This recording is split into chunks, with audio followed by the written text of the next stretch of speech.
তার মানে এটা দিয়ে বোঝানো যাচ্ছে যে আমাদের জীবনে অনেক দুঃখ আছে, কষ্ট আছে, এগুলোকে পরিত্রাণ করে আমাদের সর্বশেষ যে মোক্ষ প্রাপ্তি সেটা কিভাবে হবে। আমাদের ভগবান বলতেছি যে ভগবান মানে হচ্ছে 6টি গুণ যার ভিতরে থাকে সেই হচ্ছে ভগবান। 6টি গুণ কি কি? শ্রী, যশ, ঐশ্বর্য, বিদ্যে, জ্ঞান ও বৈরাগ্য। শেষ হচ্ছে বৈরাগ্য। বৈরাগ্য মানে কি? আমরা সহজ কথায় বলি বৈরাগী, তার কোনো কিছু নাই। তো একইভাবে আমি সহজভাবে আপনাদেরকে বুঝিয়ে দিতে চাই, কারণ আমাদের জীবনে সবসময় তো ডিকশনারি আমরা ধরে বেড়ানো সম্ভব না। আমরা সহজভাবে যেটা আমরা বুঝি, ঠাকুর কিন্তু এ যুগের জন্য আমাদের পরম পাওয়া কেন, তিনি আমাদের ভাষায় সবকিছু আমাদের দিয়ে গেছেন, কিন্তু অন্যান্য পুরুষোত্তমরা এসে আমাদের জন্য এত সহজভাবে দেননি কেন?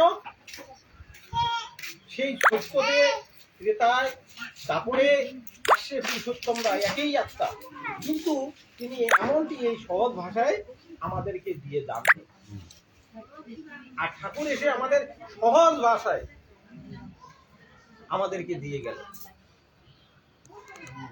এখন সর্বশেষ যে বৈরাগ্য, বৈরাগ্য মানে হচ্ছে আমার কোনো কিচ্ছু নেই, এই পৃথিবীতে আমার কোনো কিচ্ছু নেই, সব হচ্ছে তার।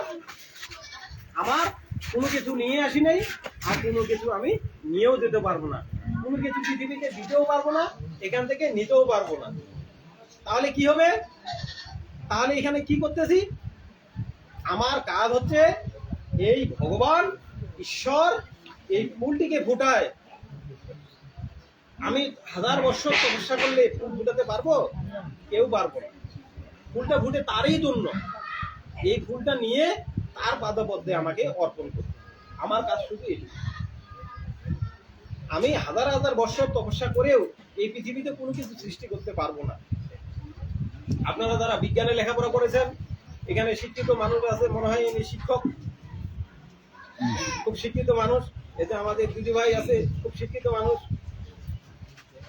তো পৃথিবীতে এখন পর্যন্ত বিজ্ঞান 118টা আমাদের মৌল আবিষ্কার করেছে, তার মধ্যে আমাদের 3টা জিনিস হচ্ছে জীবন চলার জন্য খুব গুরুত্বপূর্ণ। কি? প্রোটন, নিউট্রন আর ইলেকট্রন। প্লাস মাইনাস, আর প্লাস মাইনাস একসঙ্গে সমান সমান। প্লাস কি বলবো? যে পুরুষ, আর মাইনাস কি? নারী। এই সৃষ্টি ডিম্বাণু এবং শুক্রাণু, এই দুইটা দিয়েই হচ্ছে পৃথিবী শুরু, নেগেটিভ এবং পজিটিভ। এখান থেকেই আমাদের শুরু পৃথিবী, আর সেটাকে নিয়েই আমরা চলছি। এই যে আজকে আমরা যখন মায়ের গর্ভে থাকি 10 মাস 10 দিন, অর্থাৎ এটা আমাদের সায়েন্সের ভাষায় বলি যে 170 থেকে 280 দিন। এই 10 দিন এই 10 দিনের মধ্যে যে কোনো সময় ডেলিভারি করতে পারে। তো এই যে বলা হচ্ছে যে আমাদের এই সময়টা আমরা মায়ের গর্ভে থাকি, সেই সময়টা অত্যন্ত আমাদের গুরুত্বপূর্ণ। সর্বশেষ 7ম মাসের পরে থেকে আমাদের সবকিছু কিন্তু আমরা বলতে পারি। যেমনটি আমরা অর্জুন তার স্ত্রীকে ওই যে মানে গুরুচক্র ভেদের গল্প শুনিয়েছেন, সেই গুরুচক্র ভেদের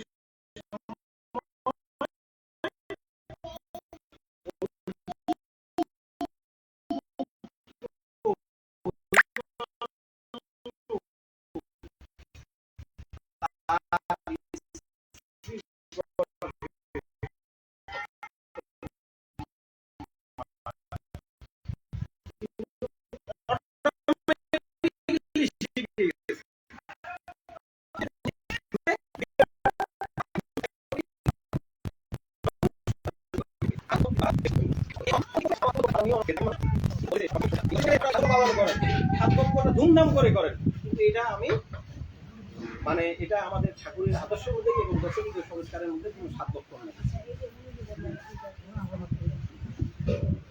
আমি বলতেছি একটু আজকে যেহেতু আপনাদের অনেক কিছু যেগুলো গুরুত্বপূর্ণ জিনিস যেগুলো বলা দরকার একটু বলি। কারণ হচ্ছে কি, আমি এই ধরনের ঘরোয়া সৎসঙ্গগুলো করতে বেশি পছন্দ করি। কেন? এখানে আমাদের অনেক কিছু নির্দেশনামূলক। আমি বেশিরভাগ কাজ করি লালমনিরহাট এবং আমাদের একটা মডেল উপজেলা, ওই উপজেলা হচ্ছে রংপুরের গঙ্গাধরা উপজেলা।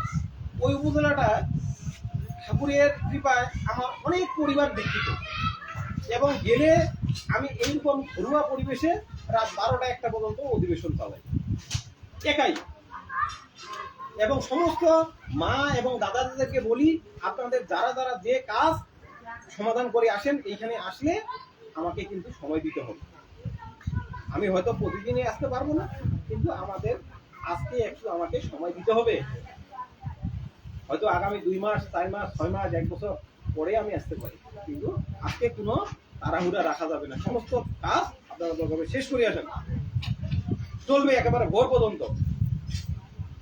বিশেষ করে কার্তিক মাসগুলোতে আমি ওদিকে যাওয়ার চেষ্টা করি। লালমনিরহাটে এমন একটা জায়গা, যে জায়গাগুলোতে লালমনিরহাটে অনেক হিন্দু মানুষ এবং অনেক ভদ্র, অনেক সভ্য মানুষ এবং ওই এলাকায় আমার বাবার দীক্ষিত যতগুলো হিন্দু পরিবার আছে, তার মধ্যে 80% উপরে আমার বাবার দীক্ষিত। ওই জায়গাগুলোতে গেলেই বুঝতে পারা যাবে যে আসলে সৎসঙ্গটা কি জিনিস, এবং বাবা প্রতিটি পরিবারের মনে হচ্ছে যে একটি সদস্য। এমন এক পরিবারে আমি গেছি, সেটা হচ্ছে লালমনিরহাটের কালীগঞ্জ উপজেলার সাংখারহাট ইউনিয়ন। সেখানে বীরেন্দ্রনাথ বসুনিয়া, ওরা বসুনিয়া গোষ্ঠী, ওদের এখনো 5000 বিঘা সম্পদ আছে গোটা গোষ্ঠীর মধ্যে। ওই পরিবারে বাবার জন্য একটা রুমে খাট, পালং তত্ত্ব, তোষক বা যা কিছু ব্যবহারিক জিনিসপত্র,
এবং এবং আমি মায়েরা জানুন যে যথাবিধ সংস্কার আদৃষ্টির প্রতিটি মানুষকে পালন করতে হয়। আমরা পরিবারগুলো দেখি কেন আমাদের বড়